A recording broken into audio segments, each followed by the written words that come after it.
Channel Mahalakshmi की ओर से आप सबको सादर जय जीरन। संडे स्पेशल 22 नवंबर झरोका में आपके पास। सबसे पहले आपसे हृदय से क्षमा मांगना चाहेंगे अगर हमारे कोई शब्द आपको अपने इच्छा अनुसार नहीं लगते हैं, आपको लगता है कि कड़वे हैं, आपको लगता है कि गलत बोले हैं, पर इतना जरूर कह दें आपको शुरू में ही कि यह अपने समाज के हित के लिए बोले जा रहे हैं। एक बात, सही बात के लिए अपनी प्रयास किया जा रहा है। हम जो छिछालेदार कर रहे हैं अपने सोशल मीडिया में, उसको रोकने के लिए, उसको विराम लगाने के लिए यह विनम्र अनुरोध आप सबसे किया जा रहा है। दिगंबर जैन समाज में 3 परंपराएं शुरू हुई हैं वर्तमान के अंदर। श्री शांति सागर जी आचार्य दक्षिण के, श्री आदि सागर जी वह भी दक्षिण से हैं। उत्तर भारत से एकमात्र परंपरा है शांति सागर जी छाड़ी परंपरा। इसके बारे में ज्यादा इतिहास नहीं मिल पाता है। और अब उसके बाद इस परंपरा में, दोनों परंपराओं में जो हैं लगभग 500 साधु से ज्यादा है, 500, और इसके अंदर 100 साधु भी नहीं है। और केवल यही परंपरा है जो 13 पंथ की है। बाकी दोनों में 13 पंथ 20 पंथ समाहित हो गया है। और इतनी श्रेष्ठ प्रथा को अब जब समय आया है सप्तम पट्टाचार्य के लिए, क्योंकि इस परंपरा में 2 हो गए हैं। सुमति सागर जी इसके साथ निर्मल सागर जी परंपरा से 2 बट गए हैं। ये और नहीं बटे, एक मजबूत निकले। हम सबकी भावना यही हो। पंचम पट्टाचार्य आचार्य श्री सन्मति सागर जी जब असमय देवलोक गमन शकरपुर दिल्ली में हो गया, वह कोई घोषणा नहीं कर पाए अपने सुयोग्य अगले पट्टाचार्य की। तब सारे साधुओं ने मिलकर एक निर्णय लिया सामूहिक, और त्रिलोक तीर्थ कमेटी विनय लेकर निवेदन करने आचार्य श्री ज्ञान सागर जी बात की। हम सर्वसम्मति से सब साधु और उनके संघ समाज यह आपको निवेदन कर रहा है आचार्य बनने के लिए, और इस तरह उनको आचार्य बनाया गया। उसके बाद कहते हैं इसी तरह मोक्ष कल्याण दिवस के दिन सायंकाल में जब गौतम वर्धन जी की पूजा हो रही थी ज्ञान कल्याण की, तब उस समय असमय देवलोकमन ज्ञान सागर जी महाराज जी का हो गया 12 के अंदर।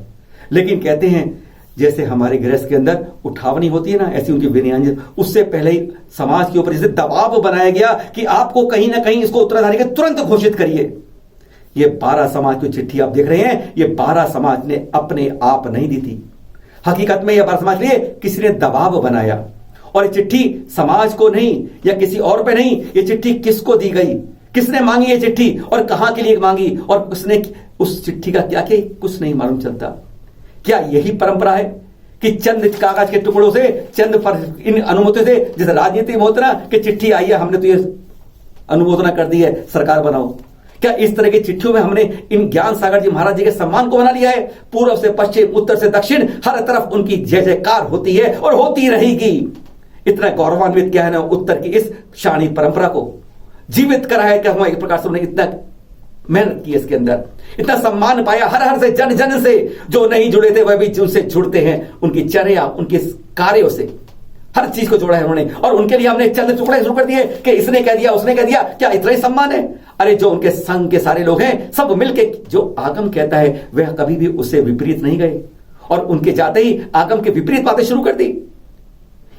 क्या चंद लोगों पर यह अधिकार रह गया है? अरे सर्वसम्मति जो आगम अधिकार है, पट्टाचार्य आगम के अनुसार सभी साधु मिलकर करते हैं। जैसे हमारे यहां है ना, उठावनी तक समाज देखता है, विनय समाज देखता है, लेकिन जब रस्म पकड़ी होती है ना, वही परिवार के बंधु देखते हैं कि हमें किस पर पगड़ी पहनानी है। साधु में भी होता है, विनयांजलि सभा हमारे लिए है, लेकिन पट्टाचार्य की जिम्मेदारी उस साधु वर्ग की होती है कि हमें किसको अपना श्रेष्ठ कर लेकर पट्टाचार्य बनाना है। सर्वसम्मति से ना कोई समाज में दीदियां करती है ना कुछ करती है, वहीं के साधु आरिका शुल्लक शुल्लिका करते हैं बस, और यही निर्णय होता है। पर क्या हुआ इस घटनाक्रम में 14 तारीख को क्या कहा महाराज जी ने, 15 को क्या हुआ और क्या करा 12 समाज ने, जरा सुनते हैं उन्हीं से। जिस दिन फंडल प्रोसेशन हुआ था। हेलो, हाँ बोलते रहिए, सुन रहा हूँ भाई साहब।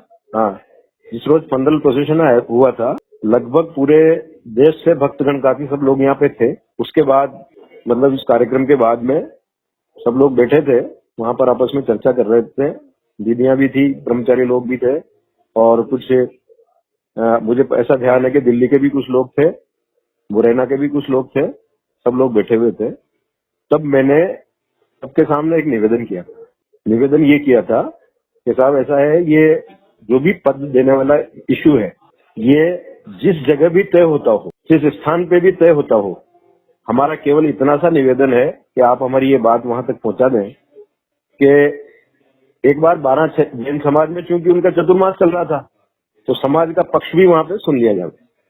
ये जो लोग वहां थे, आपके दिल्ली से काफी लोग थे, आप उनसे पूछ सकते हैं। हमारा क्लियर कंसेप्ट ये था। सुन रहे हैं भाई साहब? हाँ, सुन रहा हूँ भाई साहब, बिल्कुल शांति से। हाँ, इसके बाद 18 तारीख को गुरुदेव की विनयांजलि का कार्यक्रम हमने रखा था। 3 बजे का समय था विनयांजलि का, और उसमें भी बाहर से काफी सज्जन पधारे थे। मैं अब आपको 18 तारीख की कहानी बता रहा हूँ जी। 18 तारीख को सवेरे से ही हमारे पास विभिन्न स्थानों से कई महानुभावों के फोन आने चालू हुए। जैसा अब हम इस संस्था से बोल रहे हैं, और आप जो है कल विनयांजलि कार्यक्रम के दौरान ही मुनि गए सागर जी को पट्टाचार्य घोषित करो। हमने उनको ये निवेदन किया। मैंने कहा भाई साहब, आपने फोन पे कह दिया और हम कर दें, ये कदाचित किसी भी स्थिति में संभव नहीं है। ये बिल्कुल सही है कि हमारे समाज का पक्ष है, इसलिए है कि 8 महीने से दोनों महाराज हमारे यहाँ थे। दोनों महाराजों की मतलब जय सागर जी की चर्या में और आचार्य श्री की चर्या में कोई फर्क नहीं है। दोनों बिल्कुल सही तरीके से सारा चल रहा है। तो लेकिन ये हमारे लिए संभव नहीं है कि हम ऐसा करें। उसके बाद साहब मतलब लगातार ये इवन उस 3 बजे से जो कार्यक्रम चल रहा था उस दौरान भी कई मतलब कैसे नहीं साहब, आपको तो अभी करना चाहिए, आपको तो अभी करना चाहिए। हमने स्पष्ट रूप से मना कर दिया, लेकिन साथ में ये निवेदन और किया कि यदि आप लोग ये चाहते हो कि ये होना चाहिए तो ऐसे फोन करने से काम नहीं चलेगा। आप अपनी लिखित सहमति भेजो और हमें ये बताओ कि ये कौन करता है, कैसे होता है। क्योंकि हमारे यहाँ तो देखो भाई साहब, आज से करीब 2000 वर्ष पूर्व एक मुनि महाराज थे कुंद स्वामी, उनका 12 में समाधि हुई थी और उनकी चरण जब से बने हुए हैं और चरण छत्री आज भी बनी हुई है। और वो जो क्षेत्र है जहाँ चतुर्मास चल रहा था, उस क्षेत्र का नाम भी आचार्य कुंद अच्छे क्षेत्र के नाम से वो क्षेत्र है। तो मैंने कहा ये तो हमारा, मैं तो मतलब सब लोग तो ये कह रहे हैं साहब आपको तो सौभाग्य है कि आपके यहाँ तीर्थ बन गया, लेकिन हमारा तो हम दुर्भाग्य मानते हैं साहब कि 14 तारीख को गुरुदेव ने चतुर्मास निष्ठापन किया। 14 तारीख के प्रवचन में उन्होंने कहा कि भाई देखो मेरा बंधन समाप्त हो गया है, मुक्त है, अब हम कभी भी कहीं भी के लिए भी विहार कर सकते हैं। उसी दौरान मैंने खुद खड़े होकर के माइक पे महाराज साहब से निवेदन किया। मैंने कहा साहब कोरोना की 3rd लहर के बारे में समाचार लगातार अखबारों में आ रहे हैं। यहाँ से शिवपुरी तक जैन समाज के कुछ गाँवों में इक्के दुक्के घर हैं। हमारा तो ये निवेदन है आपसे कि आप अपने हमारे निवेदन को पुनर्विचार करें, इसको स्वीकृति करें। देवें हम आने वाली 22 तारीख को हम आपको शीतकाल के लिए भी श्रीफल भेंट करेंगे, ये निवेदन किया। आचार्य श्री ने सुन लिया, मुस्कुरा दिए। उसके बाद उन्होंने अपने मुंह से ऐसे शब्द कहे भाई साहब, जब आज उन शब्दों की तरफ हमारा ध्यान जाता है ना तो रोना आ जाता है। आचार्य श्री ने कहा, अरे भाई साधु संत तो बहते पानी की तरह होते हैं, कब कपूर की तरह उड़ जाएंगे, आपको आप देखते रह जाओगे, आपके पता भी नहीं लगेगा। ये आचार्य श्री के शब्द थे भाई साहब। और अब उस समय तो हमने कहा भाई ठीक है, सामान्य रूप से साधु ये कहता है भाई जाना है तो जाना है, विहार होना है। आज ये लग रहा है कि उनको क्या आभास था। भाई साहब पूरे 8 महीने में हमने ऐसा डेकोरम रखा है कि दोनों साधुओं के किसी भी समाज के बंधु ने या बाहर से आने वाले व्यक्ति को हमने चरण स्पर्श नहीं करने दिए। दूर से ही सब डिस्टेंसेस से काम करते थे। 15 तारीख को जिस दिन सवेरे महावीर निर्वाणोत्सव का कार्यक्रम हुआ, आचार्य श्री बहुत प्रसन्न मुद्रा में थे और सामान्यतया जितना 1 घंटा प्रवचन देते हैं, उस दिन उनका 1.5 घंटे का प्रवचन था। बहुत हंस हंस करके सारा कार्यक्रम हुआ। प्रवचन के उसके बाद आहारचर्या पे गए। दोपहर को 2 बजे से गणधर वलय विधान पूजा का आयोजन रख रखा था। आचार्य श्री उसमें बैठे, पूरे मनोयोग से पूरा विधान संपन्न हुआ। पहली बार उस दिन हमें ये बहुत बड़ा आश्चर्य हुआ कि जब विधान समाप्त हुआ तो लगभग 5 बजने के स्थिति थी, तो वहां पर केवल समाज के 9 पुरुष लोग उस समय रह गए थे, बाकी लोग चले गए थे। तो आचार्य श्री ने नाम ले करके लोगों को बुलाया। उन्होंने कहा भाई आओ ऐसा करो, मेरा पाठ प्रक्षालन कर लो। मैं बिल्कुल सत्य घटना सुना रहा हूँ आपको जी। तो मतलब हम तो जो बहुत ज्यादा मतलब आचार्य श्री के व्यवस्थाओं से जो बहुत ज्यादा जुड़े हुए रहे ना, उनमें से केवल 2 लोग थे उस समय। 7 लोग वो थे जो समाज के दूसरे लोग थे, जो सामान्यतया यदा कदा आते थे। लेकिन जो भी थे 9 लोगों को उन्होंने बुला करके पाठ प्रक्षालन करवाया। आचार्य श्री ने कहा भाई शाम का आप लोगों का भोजन का समय हो रहा है, आप लोग तो जाइए, मैं सामयिक करूंगा। 6 बजे से भाई साहब गुरु भक्ति का समय होता है। आचार्य श्री उनका जो कक्ष है उसमें पधार गए। बाहर से हमने किवाड़ भेड़ दिए और 6 बजने में सच्ची 5:30 बजे करीब हमारे समाज के एक और व्यक्ति हैं अशोक जी गंगवाल, किसी काम से वो अंदर आचार्य श्री के पास गए। तो आचार्य श्री ध्यान में लीन थे, उन्होंने वैसे ही आशीर्वाद दिया, वो वैसे के वैसे ही बाहर निकले। 6 बजने में 5 मिनट कम थे तब हमारे समाज के युवा आचार्य श्री को बुला लाते हैं भक्ति के लिए। अंदर जब गए ना भाई साहब जी, तो आचार्य श्री सीधे लेटे हुए थे और तो उन्होंने नमोस्तु आचार्य श्री, नमोस्तु आचार्य श्री 3-4 बार बोला, लेकिन कोई स्पंदन समझ में नहीं आया। तो वो एकदम से बाहर आए, चिल्लाने लगे घबराहट में, क्या हो गया क्या हो गया क्या हो गया। उसके बाद जब आपकी तरह एक सूचना सब जगह पहुंची, धड़ाधड़ लोग इकट्ठा होने शुरू हुए। ये डॉक्टर्स की टीम बुलाई, डॉक्टर की मतलब 6:15 बजे तो डॉक्टर्स की टीम आ गई थी भाई साहब, और उन्होंने ये डिक्लेयर कर दिया कि साहब न तो पल्स है न बीपी है। भाई साहब ऐसी घटना घटी है कि हम तो मतलब अपने आप को इतना दुर्भाग्यशाली समझ रहे हैं कि ऐसे आचार्य श्री जिनका हम वास्तव में इस पूरे पीरियड में भाई साहब हम इतने बड़े साधु के हिसाब से जो समाज को लाभ होना चाहिए था, हम कुछ भी नहीं ले पाए। इस कोरोना के कारण ऐसी स्थिति रही। खैर ये तो घटनाक्रम घटित हुआ। तो मेरा निवेदन ये था हमारा भाई साहब, मैं जो वो पहले वाली बात कर रहा हूँ अपनी पे, ये तो मैंने आपको घटनाक्रम सुना दिया सारा जी। तो उस दिन हमने बिल्कुल मना कर दिया। हमारे ऊपर उस दौरान संघर्ष दीदियों का भी ये आग्रह था, अनिता दीदी बड़ी दीदी है, कि भैया इस काम को आज ही कर दो। लेकिन हमने बिल्कुल, मैंने कहा साहब केवल ये हमारे बिहाफ पे कर दें, ये संभव नहीं है। भाई साहब 18 तारीख की मैंने 18 का बताया ना आपको, हाँ 18 को विनयांजलि थी। 18 तारीख की शाम से लेकर के 19 तारीख की शाम तक 34 संस्थाओं के लेटर हमारे पास व्हाट्सएप पे आ गए, जिसमें सबका ये आग्रह है कि साहब ये आपके यहाँ चतुर्मास हो रहा था, ये आपका दायित्व बनता है, हमारा आपसे अनुरोध है कि आप नीर सागर जी महाराज को पट्टाचार्य डिक्लेयर करें। इसके बाद साहब हमारे समाज की प्रबंध कारिणी की मीटिंग की। मीटिंग में उन सब बातों को कंसिडर करके ये निर्णय लिया कि भाई ठीक है, अब सबका ऐसा ही अगर आग्रह और समाज को ये चीज करनी है तो इस तरह का निर्णय लेकर के, और हमने जो ब्रह्मचारी भैया जी वगैरह वहां थे, दीदियां वगैरह थी, उनको समाज के लेटर हेड पे वो निर्णय लिख करके उनको प्रति दे दी। उनके माध्यम से ही ये पारस चैनल, जिनवाणी चैनल में पहुंची है ये खबर। जब से 12 समाज को दोष दे रहे हैं हम सब, और कह रहे हैं 12 समाज का कहना है कि उन पर पहले 34 चिट्ठियां गई थी, फिर 20 चिट्ठियां और आ गई, 50,000 चिट्ठियां गई, अब तो 400 से ज्यादा उनके पास रिकॉर्ड है। सब उनकी अनुमोदना कर रहे हैं और सही कर रहे हैं, और 2 ही लोग गलत कर रहे हैं, एक त्रिलोक तीर्थ क्षेत्र कमेटी और एक सराग क्षेत्र कमेटी।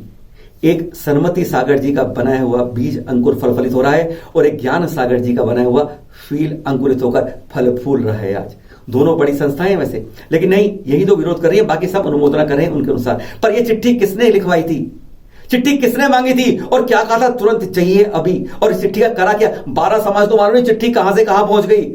आखिर कौन है इसके पीछे? क्या यह राजनीति रंग ले रही है बीच में? जैसे मनमोहन सिंह जी को प्रधानमंत्री बना दिया, सोनिया गांधी रिमोट कोई और लेना चाहता है क्या? साधु वर्ग के ऊपर क्या समाज का या किसी और ब्रह्मचारी का, दीदी का कंट्रोल होना जरूरी हो गया है क्या? हमारा इतने ज्यादा हम नीचे गिरते जा रहे हैं इस तरह से कि हम साधुओं पर अपना हुक्म चलाने की कोशिश कर रहे हैं। क्या समाज दोषी है या कोई और? जरा सुनते हैं। केवल पारस चैनल, टीवी चैनल पे देने के लिए भैया जी ने हमको कहा था कि आप जो समाज के लेटर हेड पे ये लिख के दो, तो ताकि मैं इनको दोनों चैनल्स पे प्रकाशित कराऊंगा। वो एक लेटर बना करके और हमने भैया जी को दिया था, तो भेजा भी उन्होंने ही होगा। कौन से भैया जी? हाँ, अतुल भैया जी। अतुल भैया जी ने, ठीक है। हाँ, तो बस दूसरे में बताऊं आपको, देखो भाई साहब जी, क्या दीदी क्या ऋषि के साथ पिछले 40 सालों से लगभग। बिल्कुल बिल्कुल। अतुल भैया जी की हमें जान पहले पता नहीं था, लेकिन अब जब ये सारी घटनाक्रम पता हुई तो ये पता है कि शायद ये आचार्य ऋषि के परिवार से ही है। ठीक है। तो भाई साहब ऐसी स्थिति में जब ऐसे लोग हमारे बीच में बैठे हैं और कोई वो किसी प्रकार के लिए हमसे कुछ कह रहे हैं, तो हमें उस बात पे मतलब थोड़ा ध्यान भी देना होता है। लेकिन इसके पीछे हमारा कोई बैड इंटेंशन नहीं है, बिल्कुल नहीं है। ये तो बात बिल्कुल 16 आने सच है। क्या 12 समाज ने यह पट्टाचार्य पद अपने अनुसार अनुभव से दिया है? क्या उन्हें मालूम है कि पट्टाचार्य पद कैसे दिया था, जैसे हमने बताया आपको? शायद उन्हें नहीं मालूम है, यह उन्होंने स्वीकारा। उन्होंने यह भी कहा कि धनुष से जब तीर छूट जाता है तो वापस लौटकर नहीं आ पाता है। मुंह से निकली बात वापस नहीं लौट के आ सकती है। अपनी छोटी लकीर को हम मिटा तो नहीं सकते, क्योंकि जब पूरे स्तर पर, राष्ट्रीय स्तर पर पूरा साधु संघ जो उनके संघ का है, जो वह निर्णय लेगा अखिल स्तर पर, वह इनको स्वीकार्य होगा। एक्सक्लूसिव बातचीत में उन्होंने स्वीकारा चैनल महालक्ष्मी के साथ। उन्होंने कहा कि अगर हमसे कुछ हो गया है, अनजाने में हमसे ऐसी भूल हो गई है, तो हम उसको मानेंगे, हम इस बात को स्वीकार करते हैं। यह एक्सक्लूसिव आज सुनिए आप भी। हम लगातार निरंतर जो है प्रबंध कारिणी निरंतर बैठ रही है और घटनाक्रम के ऊपर सब विचार कर रहे हैं।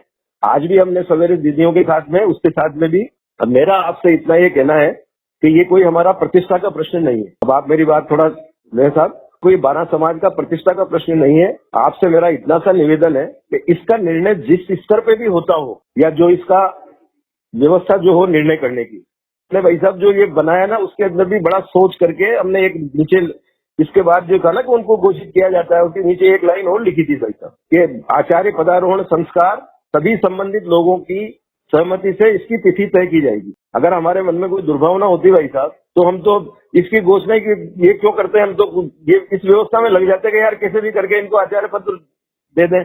हम जानते हैं वो हमारे हाथ में नहीं है। आचार्य पद जो पट्टाचार्य पद जो दिया जाएगा वो साधु संतों के द्वारा ही दिया जाएगा। डिसीजन अपनी जगह है, आप जिस स्तर पे भी डिसीजन होता हो वहाँ डिसीजन करवा लें। जो डिसीजन अखिल भारतीय स्तर पे संबंध मतलब जिनके जो इसके लिए अधिकृत है डिसीजन करने के लिए, उनके द्वारा जो डिसीजन होगा सहर्ष 12 जैन समाज उसको भी माने। इस संबंध में हम कोई नई घोषणा कुछ भी करने वाले नहीं है, लेकिन जो हो चुका भाई साहब एक बार डिसीजन दे चुके उसको हम अपने लेवल से वापस चेंज कर दें, क्षमा करेंगे, हमारे लिए संभव नहीं होगा। हम इसको बिल्कुल इसी स्थिति में पेंडिंग रखेंगे।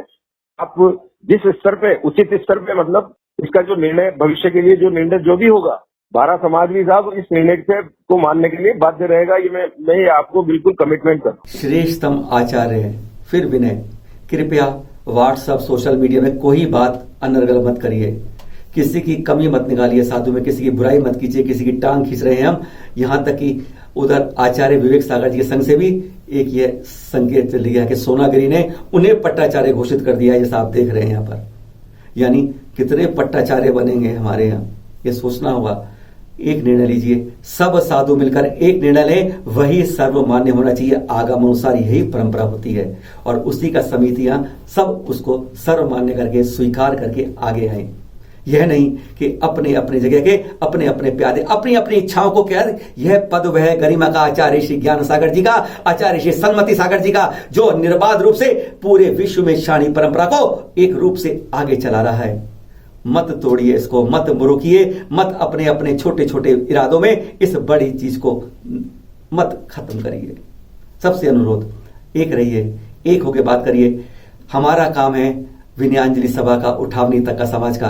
रसम पकड़िए काम सर्व साधुओं की अपनी परंपरा का है, चुने वो, उनका अधिकार उनके पास रहे। उनके अंदर टांग अड़ाना मूर्खता और आगम अनुकूल नहीं है, विपरीत है।